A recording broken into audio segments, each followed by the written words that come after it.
didn't you go off? Orange County, Riverside County, San Bernardino County, San Diego County, and the coastal waters from San Mateo Point to the Mexican border and out 60 nautical miles, including San Clemente Island.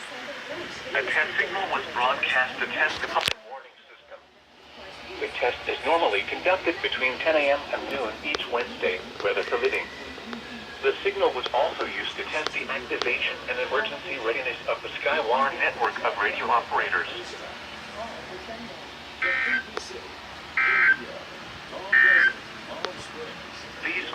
Alright guys, that was a weekly test. I think I accidentally put this one on silent mode. Explains why the siren didn't go off. Well, the zone guard for once actually went off. And the Sanjian didn't go off because it's low on battery. You can see these two bad boys activated. So that's the weekly test, so see ya.